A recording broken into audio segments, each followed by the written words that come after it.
नमस्कार। एक नई सुबह की शुरुआत के साथ एक बार फिर हम हाजिर हैं नए तेवर और नए कलेवर के साथ नया सवेरा के इस बेहद विशेष अंक को लेकर। मैं हूं शहला रिगाल।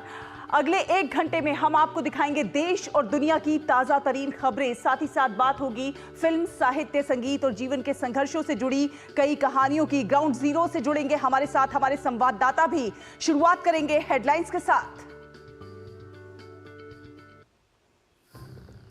समंदर में और बढ़ेगी नौसेना की ताकत। मुंबई में आज पीएम मोदी देश को समर्पित करेंगे आईएनएस सूरत, आईएनएस नीलगिरी और आईएनएस वागशीर। नवी मुंबई में इस्कॉन मंदिर का भी करेंगे लोकार्पण।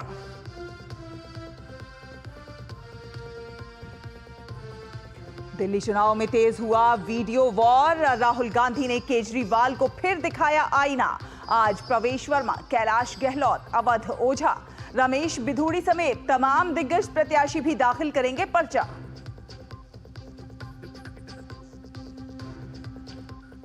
मथुरा के शाही ईदगाह विवाद पर सुप्रीम कोर्ट में आज सुनवाई।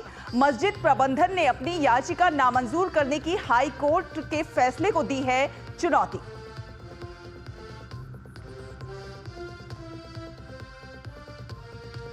महाकुंभ में छलका आस्था और उमंग का अमृत। करीब 3.5 करोड़ श्रद्धालुओं ने किया पहला अमृत स्नान। आज गृहस्थों के स्नान का दिन।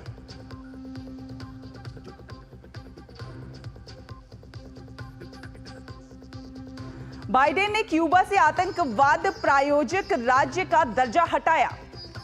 फैसले के स्वागत में 553 अमेरिकी कैदियों को रिहा करेगा क्यूबा।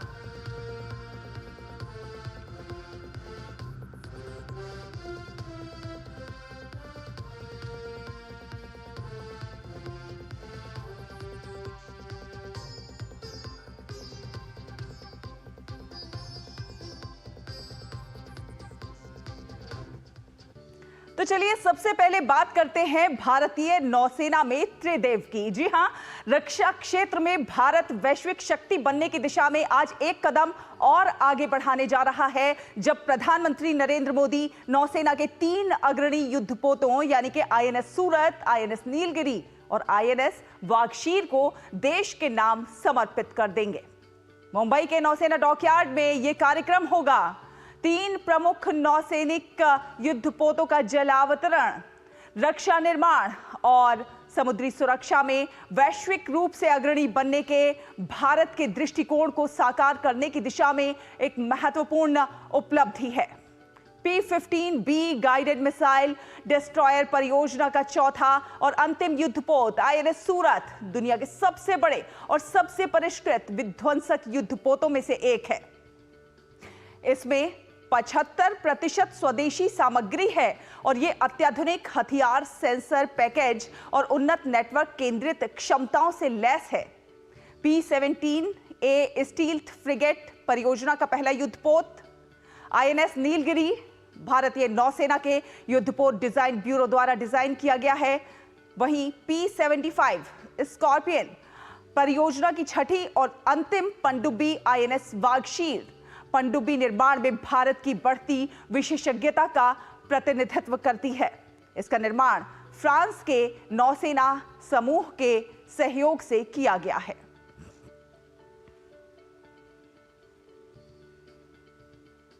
तो कार्यक्रम से एक दिन पहले प्रधानमंत्री नरेंद्र मोदी ने सोशल मीडिया प्लेटफॉर्म एक्स पर लिखा कि 3 अग्रणी नौसैनिक लड़ाकू जहाजों के शामिल होने से रक्षा में वैश्विक नेता बनने की हमारी कोशिशों को और आत्मनिर्भरता की दिशा में हमारी खोज को और ज्यादा बल मिलेगा।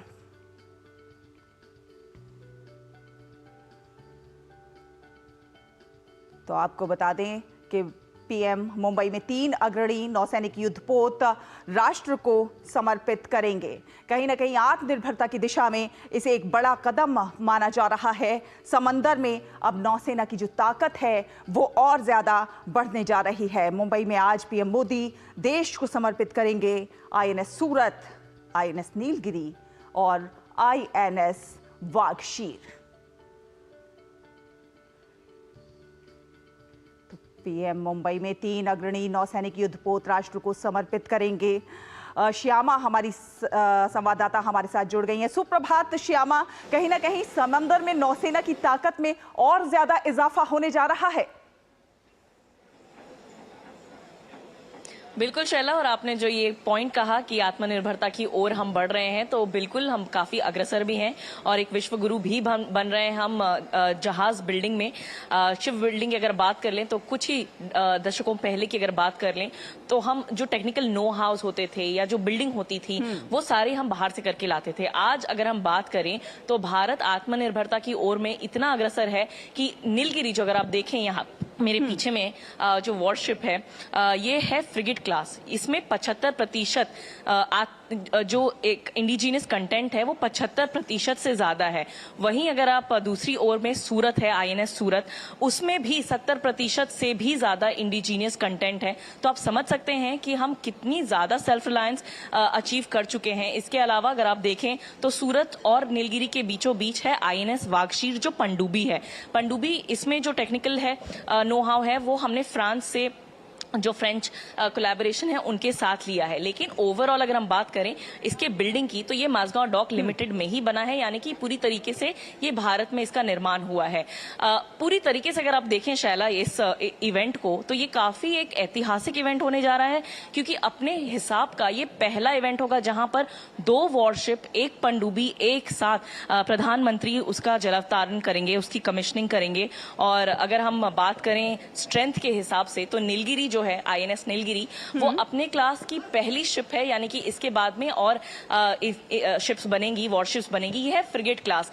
इसका करीबन 6600 वजन होता है, डिस्प्लेसमेंट होता है, और ये करीबन 150 मीटर लंबाई का है। वॉरफेयर की अगर हम बात कर लें तो ब्रह्मोस से लैस है, साथ ही बराक 8 से लैस है, और इसमें हेलीकॉप्टर्स आप इस पे हेलीकॉप्टर्स लैंड करा सकते हैं, और साथ ही सरफेस टू एयर ये सारे मिसाइल्स भी इस पे से लॉन्च किए जा सकते हैं। की दिशा में पनडुब्बी की अगर हम बात कर लें तो पनडुब्बी की दिशा में हम लगातार आगे बढ़ रहे हैं। प्रधानमंत्री नरेंद्र मोदी का सबसे बड़ा फोकस भी इसी पर है कि हर क्षेत्र में हम आत्मनिर्भर होते जाएं, और रक्षा क्षेत्र में हम लगातार बीते काफी समय से आत्मनिर्भरता के लिए कदम आगे बढ़ा चुके हैं। INS सूरत की अगर हम बात करें तो वो क्या कुछ खूबियों से लैस है? देखिए शैला, मैं आपको INS सूरत की कुछ तस्वीरें दिखाती हूँ। यहाँ पर हमें कुछ दिन पहले मौका मिला था INS सूरत पर जाने का, और हमें बातचीत करने का भी मौका मिला था क्रू से। तो हमें ये समझ में आया कि ये भारत का पहला इंडियन नेवी का शिप है जो AI एनेबल्ड है। हम सभी जानते हैं कि अब जो फ्यूचर है वो सब AI से ही लैस है, AI की ही बातें होती हैं। तो ये जो शिप है INS सूरत, वो AI एनेबल्ड है। इसके साथ ही विमेन एम्पावरमेंट को भी सपोर्ट करता है। अग्निवीर की बात कर लीजिए आप, या विमेन सेलर्स की बात कर लीजिए, इन सभी के लिए इसमें यहाँ पे कंपार्टमेंट्स बनाए गए हैं, अकोमोडेशन बनाए गए हैं। इसके अलावा अगर हम बात करें तो इसमें भी जो स्टेल्थ फीचर्स हैं वो काफी ज्यादा स्ट्रांग है। दूसरे शिप्स को पहचान लेना, दूसरे पनडुब्बियों को पहचान लेना, आइडेंटिफाई करना, वो भी इसमें लैस है। वही Barak 8, BrahMos, anti submarine, surface to air, सभी मिसाइलों से ये लैस है। इसके अलावा जो इसकी सोनार या रडार जो इसकी एक तरीके से इक्विप्ड है, ये वो भी काफी आधुनिक है। शैला, इसके अलावा अगर मैं आपको ये पनडुब्बी के बारे में भी बता सकूं, वागशीर, INS वागशीर और INS सूरत दोनों ही अपने क्लास की आखिरी शिप है, आखिरी पनडुब्बी है। INS वागशीर की अगर हम बात कर लें तो ये स्कॉर्पियन क्लास का आखिरी पनडुब्बी है। इसके पहले हमने वेला, वागशीर, ये सब हम देख चुके हैं। वागशीर की अगर हम बात कर ले तो INS वागशीर आखिरी है, और साथ ही इसमें जो स्टेल्थ फीचर्स हैं, यानी कि अगर ये पानी में होगा, ऑपरेशन में कोई होगा, तो इसे पकड़ पाना, इसे आइडेंटिफाई करना अपने रडार पे बहुत मुश्किल होगा, लगभग ना के बराबर होगा। साथ ही इसे हमें ये भी बताया गया था क्रू की ओर से, जब हमने कमांडिंग ऑफिसर से बात किया था, कि इसमें क्षमता इतनी है कि यहाँ से ऑस्ट्रेलिया तक ये जा सकता है और इतना रिसोर्स ये रख सकता है। क्रू के साथ में बात कर लीजिए, या जो रिसोर्सेज की बात कर लीजिए, खाना, फ्यूल, ये सभी जो है वो लगभग 9000 किलोमीटर का सफर ये पार कर सकता है। जो ऑपरेशन अगर कोई अंडरटेक करता है, अगर कोई वॉर आता है, या अगर कोई भी ऐसे ट्रेनिंग वाले जो ऑपरेशंस होते हैं, उसमें ये इतना लैस है कि लगभग 9000 किलोमीटर ये पार कर सकता है। तो ओवरऑल अगर हम शैला बात करें कि अब जो इनके इंडक्शन होने के साथ ही, इनके भारतीय नौसेना में शामिल होने के साथ ही अब 150 से ज्यादा हमारे पास वॉरशिप्स या पनडुब्बियों को मिला के जितने भी हमारे पास में पोटेंट प्लेटफॉर्म्स हैं भारत को सेव करने के लिए, भारत को गार्ड करने के लिए, वो 150 से ऊपर हो चुकी है। तो हम समझ सकते हैं कि ऐसे समय में जब जियोपॉलिटिकल टेंशन्स काफी बढ़ रहे हैं और अपने फ्रंटियर्स, अपने कोस्टल लाइन सभी को सिक्योर रखने हैं, तो ये कितना बड़ा रोल निभाता है। और साथ ही आत्मनिर्भरता की तो हम बात कर ही चुके हैं, इंडिजिनियस कंटेंट अब 75% तक पहुंच चुका है। तो आने वाले समय में जब और ऐसे नीलगिरी के जो फॉलोअर्स बनेंगे, शिप्स बनेंगे, वॉरशिप्स बनेंगे, फ्रिगेट क्लास की बात कर लीजिए या दूसरे चीजों की बात कर लीजिए, वो बनेंगे, तो कितना हमारे पास में कंटेंट होगा इंडिजीनियस, वो भी हम समझ सकते हैं। बस एक अनुमान लगा सकते हैं। और आने वाले समय में जैसा मैंने आपको पहले बताया था कि भारत जो विश्व गुरु बन रहा है, वो बिल्कुल हम भी अपनी नॉलेज शेयर कर सकते हैं। अभी भी अगर हम बात करें तो हम कई सारे ऐसे देश हैं, श्रीलंका की बात कर लीजिए या जो अन्य आसपास जो देश हैं हमारे भारत से, हम उनको शिप्स बना के भेजते ही हैं, उनको भी हम टेक्नोलॉजी यहाँ से भेजते ही हैं, बताते ही हैं। तो ना सिर्फ शिप बिल्डिंग करते हैं हम, बल्कि हम शिप्स दूसरे कंट्रीज के लिए भी बनाते हैं। और वही बात है कि कुछ समय पहले हम एक्सपोर्ट करते थे इन चीजों, इंपोर्ट करते थे टेक्नोलॉजी को या इवन शिप बिल्डिंग को। आज हम वो सारी चीजें अपने घर पर बना रहे हैं। बिल्कुल, घर पर बना रहे हैं और एक्सपोर्ट करने की परिस्थिति में आ गए हैं। जिस तरह से इसे भारतीय नौसेना का त्रिदेव कहा जा रहा है, इसी से समझ में आता है कि ये कितने महत्वपूर्ण है भारतीय नौसेना के लिए, देश के लिए, समंदर में भारत की ताकत को और ज्यादा बढ़ाने के लिए। वहां पर आप डॉकयार्ड पर मौजूद हैं, वहां से आप लाइव कर रही हैं, किस तरह का उत्साह है इसको लेकर? देखिए शाला, समय है 10:30 बजे का, लेकिन हम यहाँ पर करीबन 6:30 बजे सुबह पहुंचे थे और तभी से लोगों का जो अतिथि है उनकी जो लाइनें हैं वो लग चुकी थी। महिलाएं कह लीजिए या पुरुष कह लीजिए, बच्चे भी यहाँ पर, कुछ एज लिमिट है यहाँ पर, लेकिन उसके ऊपर में बच्चे यहाँ पर आ सकते हैं। तो वो सुबह में, उतनी सुबह में लोग आए हुए हैं क्योंकि एक तो 3 चीजों की, 3 पोर्टेंट प्लेटफॉर्म्स की कमिश्निंग है। बहुत बड़ी बात है भारतीय नौसेना के लिए, भारत के लिए। इसके अलावा वो प्रधानमंत्री को देखने आ रहे हैं, प्रधानमंत्री इसकी कमिश्निंग करेंगे, तो ये और भी अपने आप में ऐतिहासिक बात हो जाती है। पूरे विश्व को एक ये संदेश जाता है कि भारत कितना आत्मनिर्भर है, भारत कितना मजबूत है।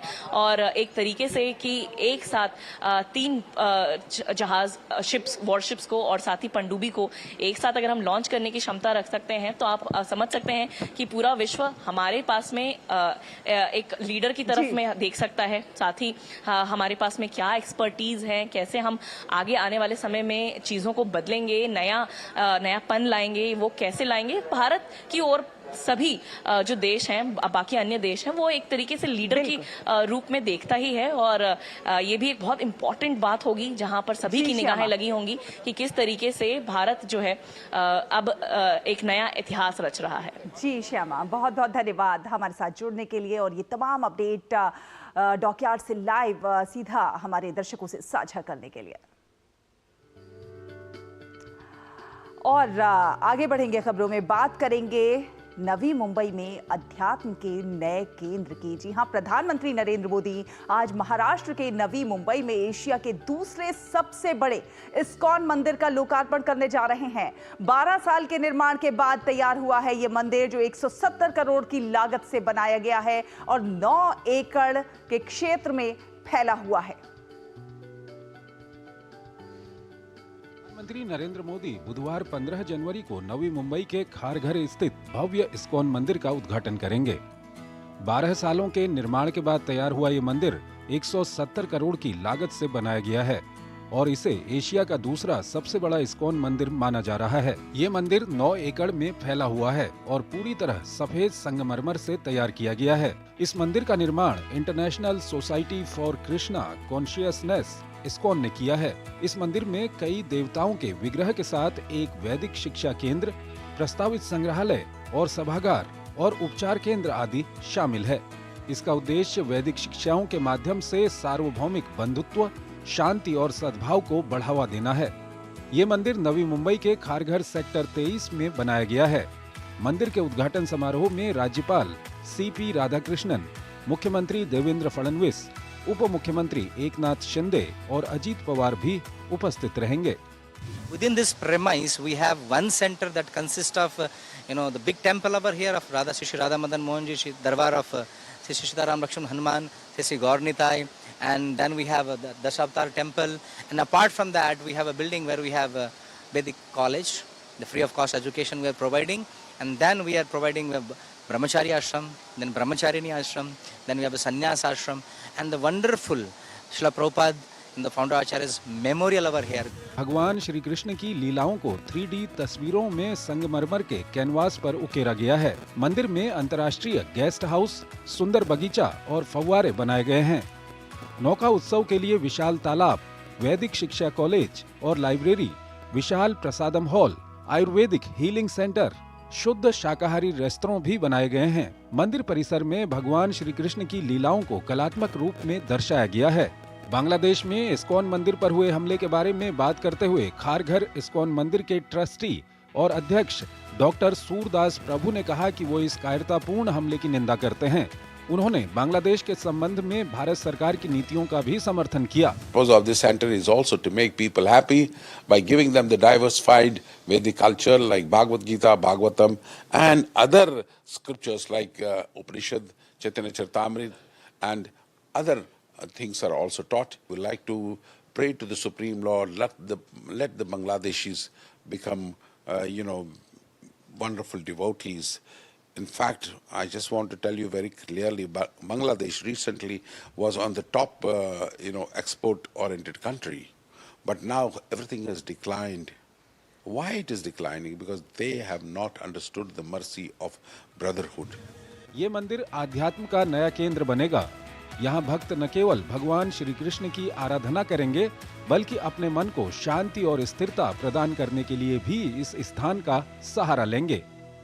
शिशिर शेल्लार की report, DD news, Navi Mumbai.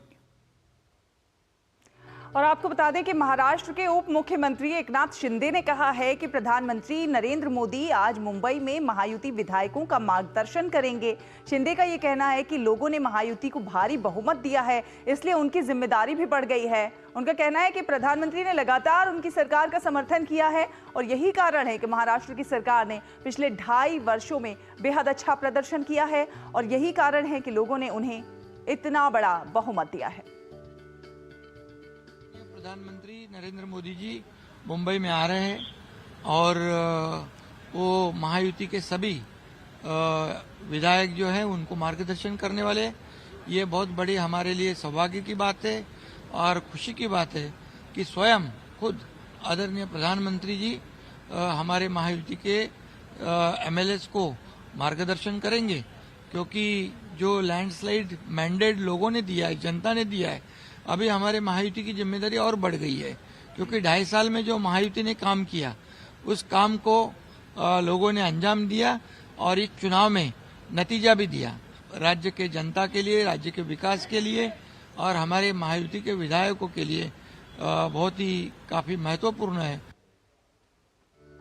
नया सवेरा में खबरें अभी और भी हैं, लेकिन फिलहाल एक छोटे से ब्रेक के लिए यहां रुकते हैं। आप देखते रहिए डीटी न्यूज।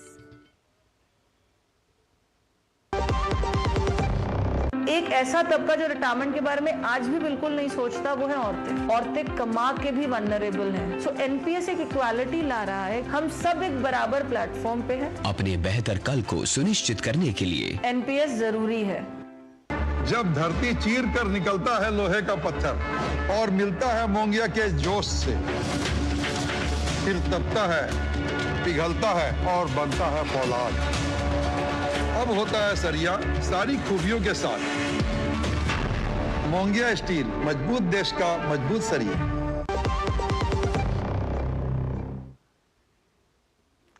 और अब बात करते हैं महाकुंभ की। जी हां, आस्था और उमंग का अमृत महाकुंभ। प्रयागराज ज्ञान की धरती है, तपस्या की धरती है, त्याग की धरती है, सत्संग की धरती है, मोक्ष की धरती है।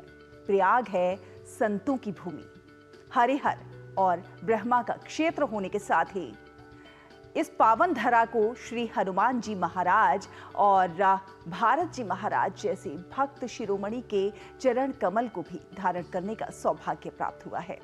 इसके साथ ही श्री अत्रि, दुर्वासा और भारद्वाज आदि ऋषियों की तपोभूमि भी है प्रयाग। कल प्रथम अमृत स्नान के बाद आज गृहस्थों के स्नान का दिन है।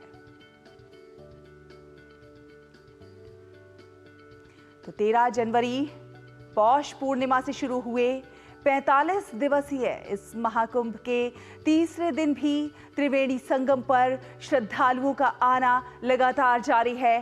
पहले 2 दिनों में 5 करोड़ से अधिक श्रद्धालुओं ने पवित्र स्नान किया है। कल मकर संक्रांति के अवसर पर पहले अमृत स्नान पर करीब 3.5 करोड़ से अधिक भीड़ उमड़ी। महाकुंभ पहले अमृत स्नान में आस्था और उमंग से रंगमय हो गया। अखाड़ों और श्रद्धालुओं ने संगम और महाकुंभ क्षेत्र में बने 45 भव्य स्नान घाटों पर अमृत स्नान किया। महाकुंभ के पहले अमृत स्नान के दिन सबसे पहले नागा साधुओं ने पवित्र त्रिवेणी घाट में पवित्र डुबकी लगाई। इसके बाद अन्य भक्तों को संगम में डुबकी लगाने का मौका दिया गया। कहा जाता है ये ऐसा संयोग है जब ग्रहों और नक्षत्रों की विशेष स्थिति के कारण ब्रह्मांडीय ऊर्जा पृथ्वी पर सबसे अधिक होती है। महाकुंभ में स्नान करने से पाप से मुक्ति और पुण्य की प्राप्ति भक्तों को होती है। 144 वर्षों के बाद लग रहे इस महाकुंभ में देश विदेश से करोड़ों की संख्या में श्रद्धालु प्रयागराज पहुंचे हैं।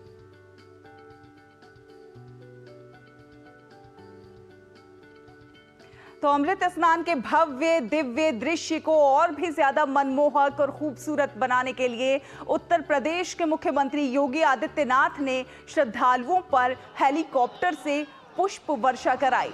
सभी घाटों पर और अखाड़ों पर स्नान के दौरान श्रद्धालुओं पर फूलों की बारिश हुई।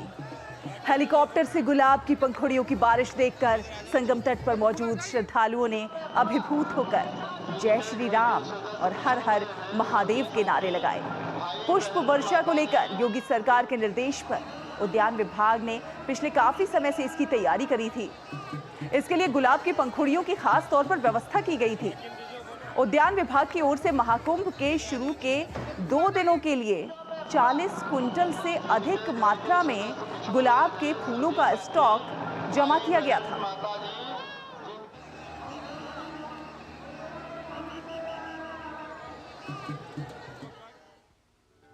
तो मानवता की इस अमूर्त धरोहर में देश ही नहीं बल्कि दुनिया भर से श्रद्धालु आ रहे हैं। इस पावन महापर्व में सम्मिलित होने के लिए लोगों में गजब का उत्साह देखा जा रहा है।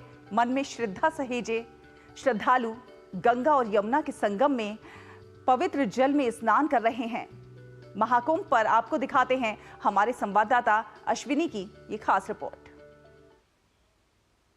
यह कलकल छल छल बहती क्या कहती गंगा धारा, युग युग से बहता आता यह पुण्य प्रवाह हमारा। और यह पुण्य प्रवाह त्रिवेणी का है, जहां पर विश्व का सबसे बड़ा मानव समागम हुआ है और दुनिया साक्षी बन रही है मानवता की अमूर्त धरोहर महाकुंभ महापर्व का। अद्भुत विहंगम दृश्य इस पूरे के पूरे संगम क्षेत्र का, जहां पर करोड़ों की संख्या में श्रद्धालुओं ने संगम में त्रिवेणी में डुबकी लगाई। यहां पर जाति भात का भेद टूट जाता है, सारी बेड़ियां त्रिवेणी में आकर टूट जाती हैं और प्रयागराज में कुंभ के बनाए पुराने कीर्तिमान भी टूट रहे हैं। देख सकते हैं कि किस तरीके से चाहे जल मार्ग हो, चाहे वायु मार्ग हो, चाहे स्थल मार्ग हो, लोग चले आ रहे हैं, पैदल चले आ रहे हैं इस बेला क्षेत्र में प्रवेश करने के लिए, गंगा में अवगाहन करने का, त्रिवेणी में स्नान करने का। दान स्नान और पुण्य कमाना ही महापर्व का ये प्रमुख आयोजन होता है।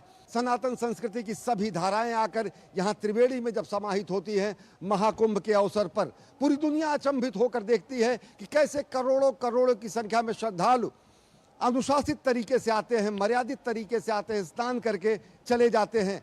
सनातन संस्कृति की विविध धाराएं यहाँ मिलती हैं, सनातन संस्कृति के विविध रंग यहाँ दिखते हैं, सनातन संस्कृति का संपूर्ण समागम यहाँ होता है। सुरक्षा के अभूतपूर्व इंतजाम किए गए हैं, जल थल और नभ से नजर रखी जा रही है। हेलीकॉप्टर से अगर पुष्प वर्षा हो रही तो सीसीटीवी चप्पे चप्पे पर लगे हैं और हर एक हरकत पर नजर रखी जा रही है इस पूरे आयोजन को निर्विघ्न संपन्न करने के लिए।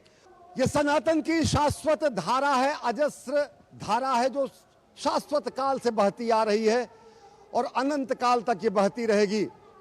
इस धारा में कितने ही वीरों की राख बही है, इस धारा में कितने ही ऋषियों ने शरण गही है, इस धारा की गोदी में खेला इतिहास हमारा। यह कल कल छल छल बहती क्या कहती गंगा धारा, युग युग से बहता आता यह पुण्य प्रवाह हमारा। और त्रिवेणी तट पर पहुंचने पर बरबस लोग बोल उठते हैं गंगा मैया की जय, लोग बरबस बोल उठते हैं त्रिवेणी तीर्थराज की जय। तो निश्चित तौर से ये नयनाभिराम विहंगम दृश्य पूरी दुनिया को आकर्षित करते हैं और महाकुंभ के महापर्व के साक्षी बनने का आमंत्रण भी देते हैं। अपने कैमरामैन रमाकांत और सहयोगी आरके के साथ अश्विनी कुमार मिश्र, डीडी न्यूज, तीर्थराज नगरी, प्रयाग। और क्या है महाकुंभ का महत्व समझने के लिए चलते हैं हमारे संवाददाता अजय मिश्र के पास। सुप्रभात अजय। अजय, कल हमने देखा प्रथम अमृत स्नान के अवसर पर किस प्रकार से आस्था और उमंग का अमृत छलका। हमने देखा दिव्य और भव्य नजारे। आज गृहस्थों के स्नान का दिन है, क्या कुछ है इसका महत्व और किस प्रकार की है वहां पे नजारे? शैला जी, प्रयागराज की पवित्र धरा से मैं आपको प्रणाम करता हूं, क्योंकि भारतवर्ष के बारे में कहा जाता है कि यह धरती है ये धरती वो जहां ऋषि मुनि जपते प्रभु नाम की माला, जहां हर बालक एक मोहन है और राधा एक बाला, जहां सूरज सबसे पहले आकर डाले अपना फेरा, डाले अपना डेरा, वो भारत देश है मेरा। और इस भारत देश के हम निवासी होने की वजह से अत्यंत सौभाग्यशाली हैं कि सूर्य भगवान की किरणें तो संपूर्ण विश्व पर एक ही जैसी पड़ती हैं, लेकिन भगवान सूर्य की बेटी केवल यमुना जी केवल प्रयागराज में है। भगवान सूर्य के वंश में केवल और केवल राम का अवतार होता है, इसलिए मेरा भारत महान हो जाता है। सभी लोग तर्क देते हैं, लेकिन मैं प्रयास करूंगा। अश्विनी भैया की तरह मैं शब्द विन्यास तो उतने अच्छे शब्दों का नहीं कर सकता, मैं उनका छोटा भाई हूं, लेकिन मैं प्रयास करूंगा उन्होंने जो इतनी जबरदस्त रिपोर्टिंग की उसको थोड़ा सा आगे बढ़ाने की। ये आज दूसरा दिन है, गृहस्थों का स्नान आज शुरू हो गया है। संतों के चरणों से जो चरणामृत निकला है, उसके बाद कल जो त्रिवेणी पर गंगा यमुना मां सरस्वती की त्रिवेणी पवित्र हुई हैं, संतों को स्नान कराने के बाद उसी पवित्र जल में आज गृहस्थ मज्जन करेंगे और अजस्र अनादि अनंत पुण्य के भागी अपने आप को बनाएंगे। आपने शुरुआत में कहा था कि ये यहाँ पर भक्त प्रवर हनुमान जी और भरत के यहाँ पर चरण पड़े। देखिए शैला, समझना होगा ये त्रिवेणी का मर्म और रहस्य मैं आपको जो बताने जा रहा हूं बहुत ही ध्यान से आपको सुनना चाहिए। त्रिवेणी केवल गंगा यमुना और सरस्वती की त्रिवेणी नहीं है, ये ज्ञान वैराग्य और भक्ति की भी त्रिवेणी है। यहाँ पर इस भारतवर्ष का नाम इसीलिए पड़ा क्योंकि यहाँ पर 3 भरत हुए। एक जो प्रथम तीर्थंकर माने जाते हैं हमारे जैन धर्म में, और हमारे सनातन धर्म में वो अवतार माने जाते हैं ऋषभ देव जी के पुत्र, उनका नाम था जड़ भरत, जो महान ऋषि हुए और नेपाल में गलेश्वर महादेव के पास उनका आश्रम अभी भी है। जड़ भरत जी हुए। दूसरे भरत हुए श्री रामचंद्र जी के छोटे भाई भरत मुनि, जो कि यहाँ पर पधारे और राम जी भी यहाँ पधारे और चित्रकूट जाते समय यहाँ पर भारद्वाज ऋषि के आश्रम में दोनों भाइयों ने सत्संग किया। तीसरे भरत हुए दुष्यंत और कौशल्या के पुत्र भरत।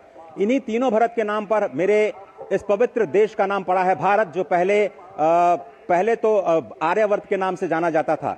तो यहाँ पर जिस तरह से भरत यानी भक्त 3 हुए, उसी तरह से भगवान भी 3 रूपों में आए।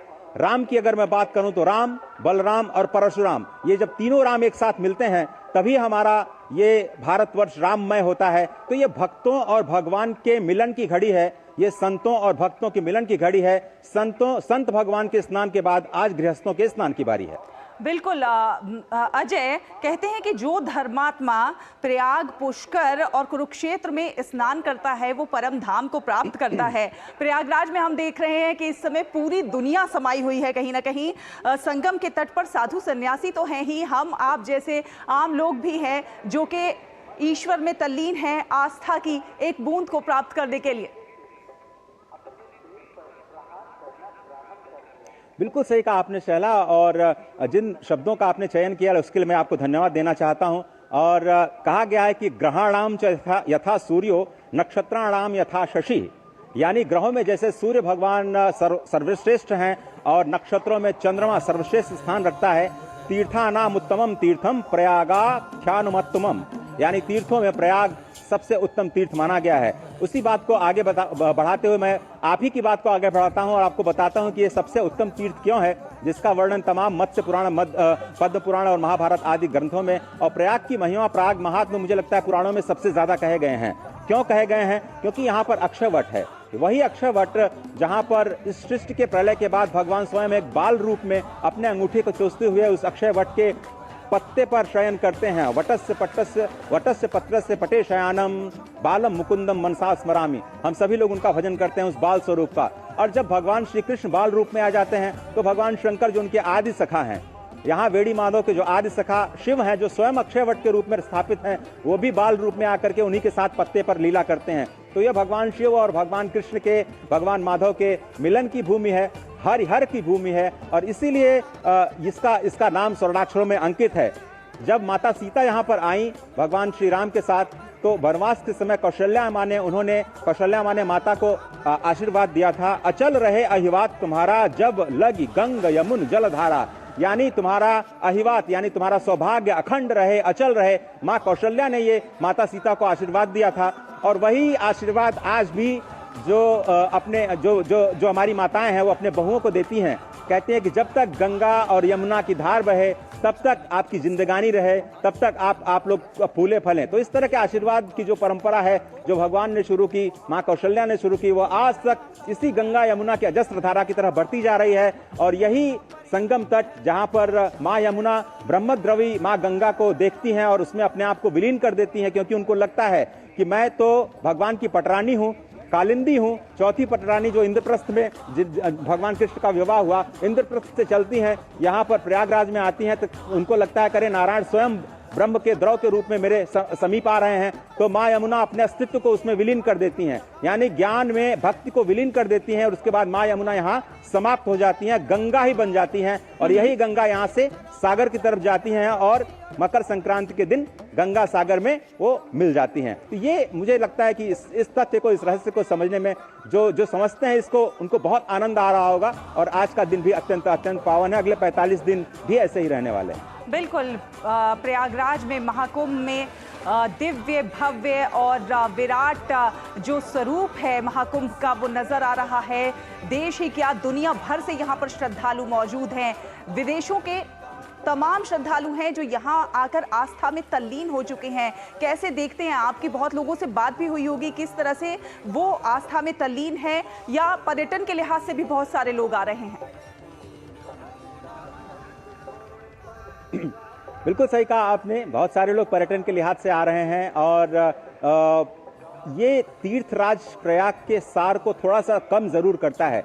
इसके दो कारण हैं। ये थोड़ा सा नेगेटिव हो रहा है, लेकिन इसको भी कहना जरूरी है, शैला आपके साथ डिस्कस करना जरूरी है, क्योंकि आपने पर्यटन शब्द का इस्तेमाल किया। इसलिए जो लोग केवल यहाँ पर्यटन के लिए आते हैं वो तीर्थ की महत्ता नहीं जानते हैं। कुछ लोग तीर्थ की महिमा सुन करके या पढ़ करके, जिनके पास बहुत पैसे होते हैं, यहाँ पे घर बना लेते हैं। लेकिन आप ये समझिए कि अन्य क्षेत्रे कृतम पापम तीर्थ क्षेत्र विनश्यति। अन्य क्षेत्र में किया गया पाप तीर्थ क्षेत्र में नष्ट हो जाता है, लेकिन तीर्थ क्षेत्रे कृतम पापन वज्रलेपो भविष्यति। अगर तीर्थ में आकर के अगर आप कोई पाप करते हैं तो वो वज्रलेप हो जाता है। और जिस तरह से वज्र को मिटाया नहीं जा सकता, उस वज्र की रेखा की वो पाप अमिट रहता है अनंत काल तक। तो लोगों को यह मर्म नहीं पता है। और यहाँ पर आकर के अगर पर्यटन के रूप में ऐसी चीजें करना जो नहीं करना चाहिए, ऐसी चीजें खाना जो नहीं खाना चाहिए, ऐसी चीजें पीना जो नहीं पीना चाहिए, ऐसी बातें बोलना जो नहीं बोलना चाहिए, ऐसे कार्य करना जो नहीं करना चाहिए, किसी के दिल को दुखाना, इस तरह के जो पाप करते हैं उनको बहुत अनंत जन्मों तक दुख भोगना पड़ता है। और आज जो लोग आपको दुखी दिखाई देते हैं, आप समझिए कोई न कोई उन्होंने भक्त या फिर भक्त के भगवान का अपराध किया है। उनको नहीं पता है, लेकिन ईश्वर को पता है, और सबको अपने कर्मों के अनुसार ही कर्मफल मिलता है। हम सभी लोग दया कर सकते हैं, द्रवित हो सकते हैं, लेकिन कर्मों का फल तो उनको भोगना ही पड़ता है। बिल्कुल, कहीं ना कहीं महाकुंभ में आकर तमाम पापों से मुक्ति मिलती है और इंसान शुभ कर्मों की ओर जो है वो अग्रसर होता है। बहुत बहुत धन्यवाद अजय, हमारे साथ जुड़ने के लिए, हमारे दर्शकों से तमाम अपडेट साझा करने के लिए। तो आपको बता दें कि मंगलवार को अमृत स्नान के लिए कल 3.5 करोड़ श्रद्धालु उमड़े और सफलतापूर्वक आस्था की डुबकी लगाई। श्रद्धालुओं ने बताया कि महाकुंभ को लेकर सरकार की ओर से अच्छी व्यवस्था की गई है और उन्हें सर्दी से कोई भी दिक्कत नहीं है। भगवान को लेकर उनकी आस्था अडिग है। काफ़ी ठंड ज़्यादा है लेकिन आस्था हमारी प्रभु श्री राम में बहुत है और सरयू नदी में स्नान करने के बाद ऐसा लग रहा है जैसे दोबारा बहुत एनर्जेटिक महसूस कर रहे हैं, सारी थकान उतर गई है। हम इस यात्रा में करीब 4 दिन हो चुके हैं हमें चलते हुए। हम पहले प्रयागराज गए, प्रयागराज में हमने 13 तारीख को पूर्णिमा का स्नान लिया, फिर कल मकर संक्रांति का शाही स्नान लिया। उसके बाद हम वहाँ से यात्रा पे निकल गए काशी विश्वनाथ। काशी विश्वनाथ पे बाबा ने बुला लिया, वहाँ हमारे दर्शन हुए, बहुत अच्छे दर्शन। वहाँ पे गंगा जी में स्नान तो नहीं कर पाए, हम थोड़ा जल्दी में थे यहाँ आने का, इसलिए हम वहाँ से सीधा आ गए। यहाँ पे त्रिवेणी में स्नान किए थे, उसके बाद सीधा इधर है सरयू नदी। ठंड तो लगती है महाराज, लेकिन क्या करें, ये जो आनंद है वो अलग ही है, वो अलग लेवल पे है। आप स्वयं जब स्नान करेंगे आपका अनुभूति हो जाएगा। और सबको आना चाहिए, कुंभ का लाभ उठाना चाहिए, हमारा सनातन धर्म को आगे बढ़ाना चाहिए। एक्चुअली सनातन के लिए बहुत आगे जाना चाहिए, सनातन धर्म को सबसे आगे रहना चाहिए। और इतने बड़े स्तर पे तैयारियां देखिए तो बहुत ही अच्छा लग रहा है कि एक मंत्रमुग्ध करने वाला जो वातावरण है और उसमें मंत्रमुग्ध करने वाली व्यवस्था भी उतनी सुंदर बनाई है। दोनों यानी यूपी सरकार को और केंद्र सरकार को इसका क्रेडिट जाता है। और हम प्रार्थना करते हैं कि ऐसे ही मंगलमय कार्यक्रम उनके द्वारा हो और इससे भी आगे अच्छे से जो हिंदू धर्म के लोगों के लिए अच्छे ऐसे कार्यक्रम उनसे हो। इतना ही नहाने वगैरह में बहुत अच्छा लगा। यहाँ बिल्कुल ठंडक है ही नहीं, तो महाकुंभ नहाए, गंगे मैया के दर्शन करें, त्रिवेणी नहाएं। सारे लोगों को सूचना दी जा रही है कि जितने भक्त आना चाहें यहाँ आए। खूब भंडारा है, खूब अच्छा देखने को मिल रहा है। व्यवस्थाएं सारी बहुत अच्छी हैं। और नया सवेरा में आगे बढ़ेंगे, बात करेंगे दिल्ली में बढ़ती सियासी गर्मी की। जी हां, दिल्ली में चुनाव है तो सियासी गर्मी तो बढ़नी ही है। दिल्ली विधानसभा चुनाव को लेकर सियासत लगातार तेज होती जा रही है। इंडी गठबंधन में दरार पड़ती जा रही है। कांग्रेस ने भाजपा के साथ साथ आम आदमी पार्टी पर हमला बोला है। कांग्रेस ने खासकर आपके संयोजक अरविंद केजरीवाल पर जमकर निशाना साधा है। कांग्रेस ने सोशल मीडिया साइट एक्स पर गंदे नालों और प्रदूषित स्थानों का एक वीडियो साझा किया है। आज आपकी दिल्ली अमेरिका को पीछे छोड़ रही है, लंदन को पीछे छोड़ रही है, सिंगापुर को पीछे छोड़ रही है, न्यूयॉर्क को पीछे छोड़ रही है, वॉशिंगटन, बड़े बड़े देशों को पीछे छोड़ती जा रही है आपकी दिल्ली। देखो दिल्ली, देखो चमकती हुई दिल्ली है। पेरिस जैसी दिल्ली है। सब जगह यही हाल है।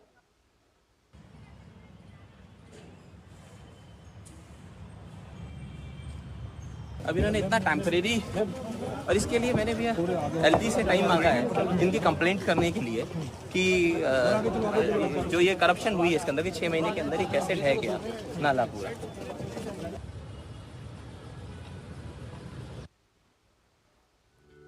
तो आपको बता दें कि दिल्ली में आज तमाम दलों के दिग्गज प्रत्याशी चुनाव के लिए नामांकन पत्र दाखिल करेंगे। इसमें मालवीय नगर से सतीश उपाध्याय, रोहिणी से विजेंद्र गुप्ता, शालीमार बाग से रेखा गुप्ता, नई दिल्ली सीट से बीजेपी से प्रवेश वर्मा, बिजवासन से कैलाश गहलोत, कालकाजी सीट से रमेश बिधूड़ी, लक्ष्मी नगर से अभय वर्मा और बादली सीट से कांग्रेस प्रत्याशी देवेंद्र यादव समेत फटपटगंज से अवध ओझा के नाम शामिल हैं।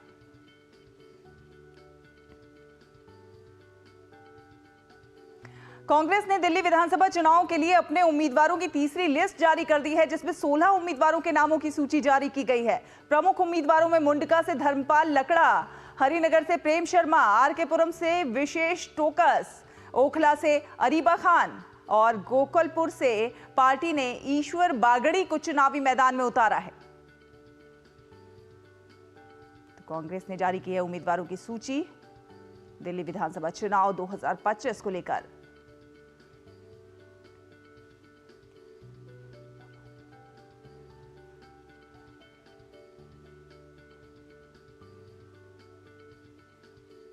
तो चुनावों की बात के बाद अब बात कर लेते हैं मौसम की। जी हां, फिर छाया कोहरे और बारिश का अलर्ट। देश के कई एक राज्यों में शीतलहर का कहर जारी है। दिल्ली एनसीआर में आज घना कोहरा छाया हुआ है। घने कोहरे की वजह से विजिबिलिटी काफी कम हुई है, जिससे सड़कों पर वाहनों की रफ्तार थम सी गई है। मौसम विभाग ने दिल्ली में आज घना कोहरा और हल्की बारिश को देखते हुए येलो अलर्ट जारी किया है। ऐसे में अधिकतम तापमान 19 और न्यूनतम तापमान 9 डिग्री सेल्सियस के आसपास रहेगा। वहीं उत्तर प्रदेश के कई एक जिलों में घना कोहरा छाए रहने का अलर्ट है। पश्चिमी यूपी में हल्की बारिश की संभावना जताई गई है। पश्चिम बंगाल में भी घना कोहरा छाया हुआ है। घने कोहरे की वजह से विजिबिलिटी बहुत कम हो गई है।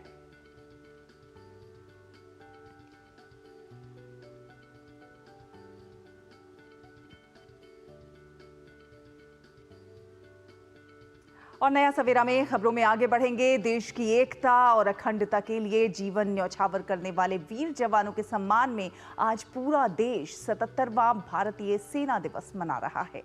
सेना दिवस उन वीर जवानों के बलिदान को याद करने का दिन है जिन्होंने देश की रक्षा के लिए अपनी जान कुर्बान कर दी। ये दिन सेना के साहस और दृढ़ संकल्प को दर्शाता है। ये उनकी अटूट प्रतिबद्धता का प्रमाण है जो वो देश की सुरक्षा के लिए दिखाते हैं। सेना दिवस पर दिल्ली में एक भव्य परेड का आयोजन किया जाएगा जिसमें सेना अपने आधुनिक हथियार और उपकरण का प्रदर्शन करेगी। साथ ही साथ इस दौरान सैन्य अभ्यास, सांस्कृतिक कार्यक्रम के साथ साथ वीरता पुरस्कार भी दिए जाएंगे। तो 77वें सेना दिवस के अवसर पर राष्ट्रपति द्रौपदी मुर्मू ने भारतीय सेना को शुभकामनाएं दी हैं। अपने संदेश में उन्होंने लिखा है कि राष्ट्रीय सुरक्षा सुनिश्चित करने में भारतीय सेना की अहम भूमिका है। देश की प्रगति और समृद्धि के लिए शांतिपूर्ण वातावरण बनाने में सैनिकों का योगदान महत्वपूर्ण है। इस मौके पर देश उन सभी वीर सैनिकों को नमन करता है जिन्होंने देश की सेवा में अपने प्राणों को न्यौछावर कर दिया। साथ ही साथ राष्ट्रपति ने भारतीय सेना को भविष्य में सभी प्रयासों में सफलता हासिल करने के लिए शुभकामनाएं भी दी हैं। और रक्षा मंत्री राजनाथ सिंह ने भी 77वें सेना दिवस के उपलक्ष्य में शुभकामनाएं देते हुए सोशल मीडिया प्लेटफॉर्म एक्स पर शुभ संदेश दिया है। उन्होंने कहा है कि भारतीय सेना देश के हर नागरिक के गर्व और विश्वास का प्रतीक है। राष्ट्र निर्माण में सेना की भूमिका अहम है। वैश्विक मंच पर भारतीय सेना ने देश को गौरवान्वित किया है। रुकेंगे एक और छोटे से ब्रेक के लिए, जल्द हाजिर होंगे और ब्रेक के बाद आपको दिखाएंगे अखबारों की सुर्खियां।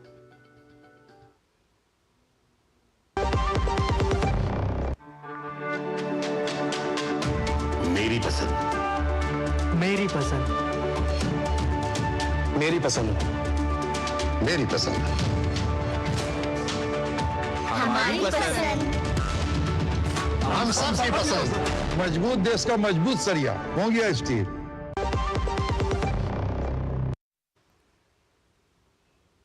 ब्रेक के बाद स्वागत है आपका और आप देख रहे हैं नया सवेरा। और नया सवेरा में अब बारी है हमारे खास सेगमेंट अखबारों की सुर्खियों की।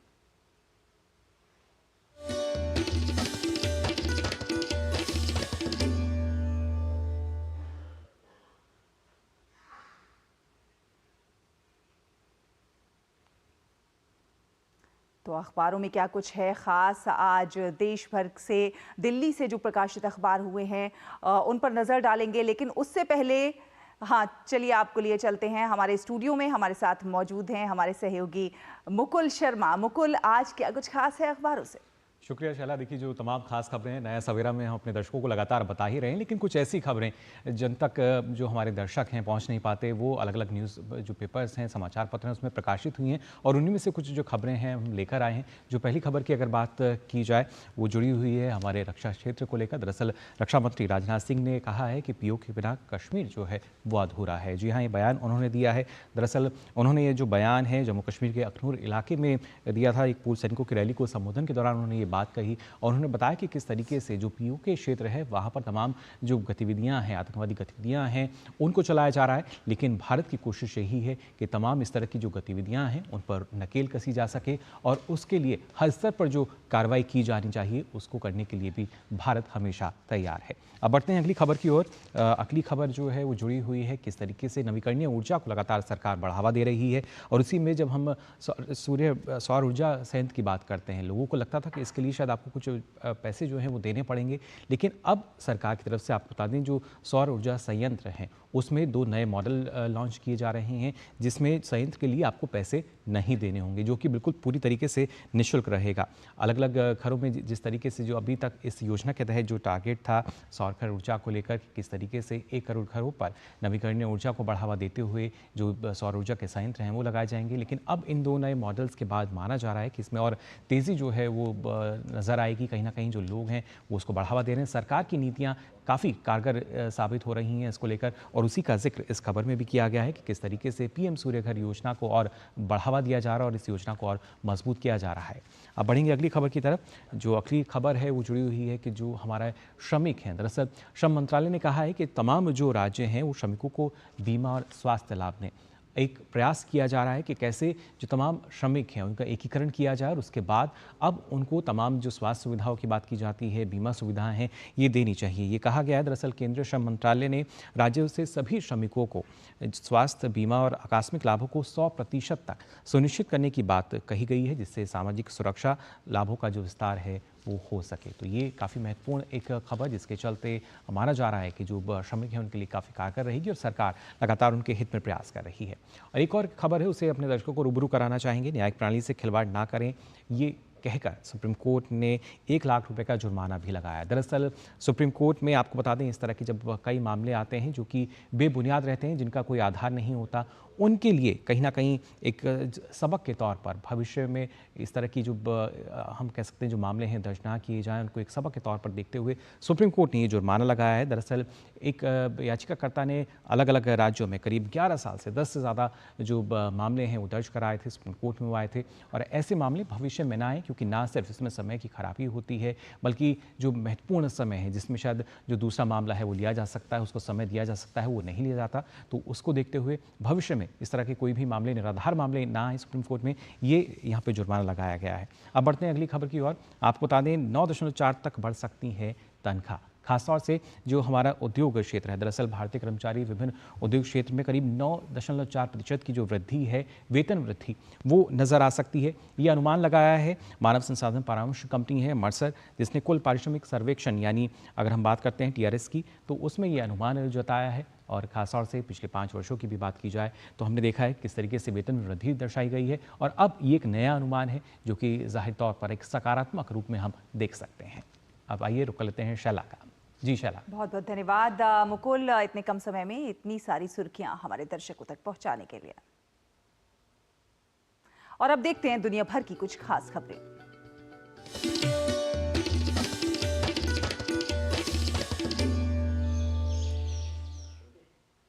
दक्षिण कोरिया में महाभियोग का सामना कर रहे राष्ट्रपति यून सुक योल को पुलिस ने गिरफ्तार कर लिया है।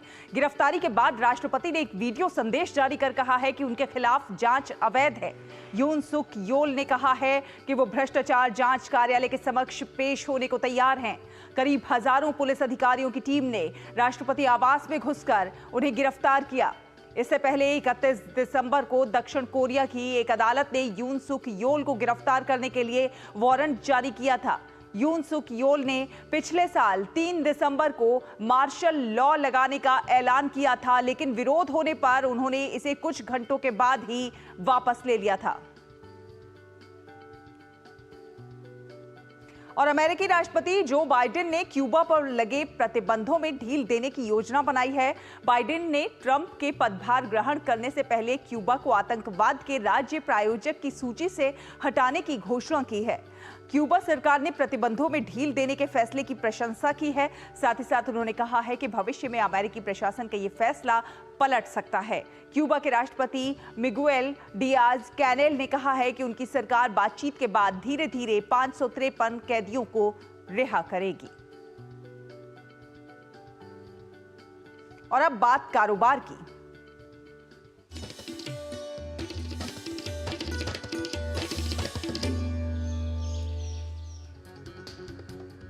पीएम सूर्य घर योजना से जुड़े 2 वित्तीय मॉडल लॉन्च किए गए हैं। खास बात यह है कि इसमें उपभोक्ता को अपनी छत पर सौर ऊर्जा संयंत्र स्थापित कराने के लिए कोई पैसा नहीं देना होगा। डीमैट में सिक्योरिटीज रखने को बढ़ावा देने के लिए सेबी ने एक प्रस्ताव दिया है। इसके मुताबिक शेयरों के बंटवारे, मूल्य में बदलाव और कंपनी के मर्जर या डीमर्जर के बाद लिस्टेड कंपनियां सिर्फ डीमैट फॉर्म में ही शेयर करें।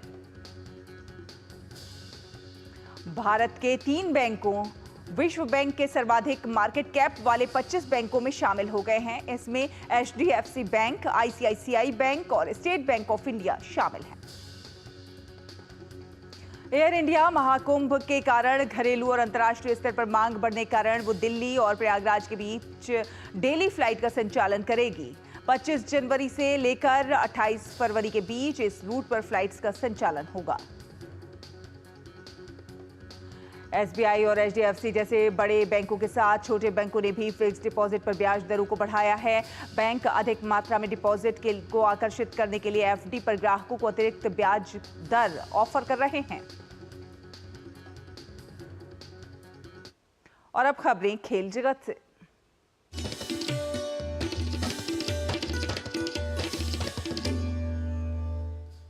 भारत और आयरलैंड की महिला क्रिकेट टीम के बीच वनडे सीरीज का तीसरा मैच आज राजकोट में खेला जाएगा। भारत के जसप्रीत बुमराह को ICC ने दिसंबर 2024 के लिए पुरुष प्लेयर ऑफ द मंथ चुना है। भारतीय महिला टीम ने खो-खो विश्व कप में जीत के साथ शुरुआत की। भारतीय टीम ने दक्षिण कोरिया के खिलाफ शानदार प्रदर्शन करते हुए 175-18 के विशाल अंतर से जीत हासिल की। खो-खो विश्व कप में भारतीय पुरुष टीम ने अपने दूसरे मैच में ब्राजील को 64-34 से मात दी। आज भारत का सामना पेरू से होगा। इंडिया ओपन बैडमिंटन टूर्नामेंट में सिंधु ने चीनी ताइपे की सुन शुओ यून को 21-14, 22-20 के अंतर से हराकर प्री क्वार्टर फाइनल में प्रवेश किया। पुरुष युगल वर्ग में सात्विक साईराज, रंकी रेड्डी, चिराग शेट्टी ने मलेशिया के मैन वे चोंग टी काई वुन के खिलाफ राउंड ऑफ 32 के मुकाबले में 23-21, 19-21, 21-16 से जीत हासिल करके प्री क्वार्टर फाइनल में प्रवेश किया। और अब खबरें देखिए सिरे जगत से।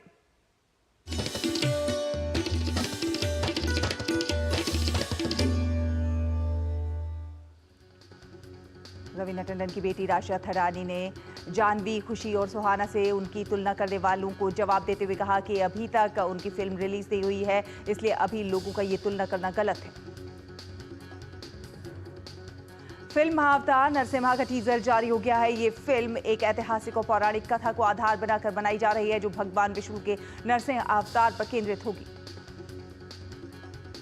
कोरियोग्राफर गणेश आचार्य ने मकर संक्रांति के मौके पर उन्होंने एक नई फिल्म सिर्फ तुम लव हैज नो रीजन की घोषणा की। फिल्म की शूटिंग सिडनी, ऑस्ट्रेलिया में अप्रैल महीने में शुरू होगी।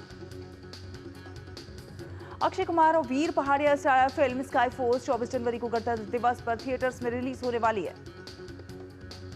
17 जनवरी को मनाया जाएगा सिनेमा लवर डे। इस दिन देश भर में ज्यादातर सिनेमाघरों में मल्टीप्लेक्स में 99 रुपए में दिखाई जाएगी फिल्म। और नया सवेरा में अब बात मौसम की।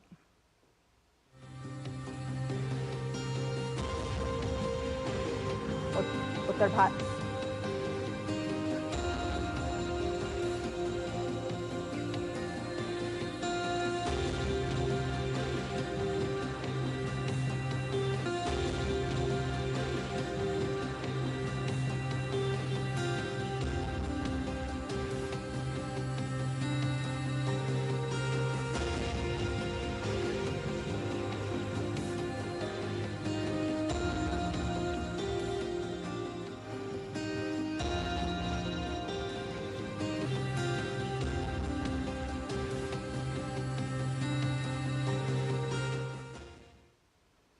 और आपको बता दें कि ओडिशा का राजभवन गार्डन 13 जनवरी से 22 जनवरी तक आम लोगों के लिए खोल दिया गया है। नया सवेरा के आज के इस अंक में आपसे लेते हैं विदा, लेकिन आप देखिए इस गार्डन के खूबसूरत नज़ारे और हमें और हमारी पूरी टीम को दीजिए अनुमति। नमस्कार।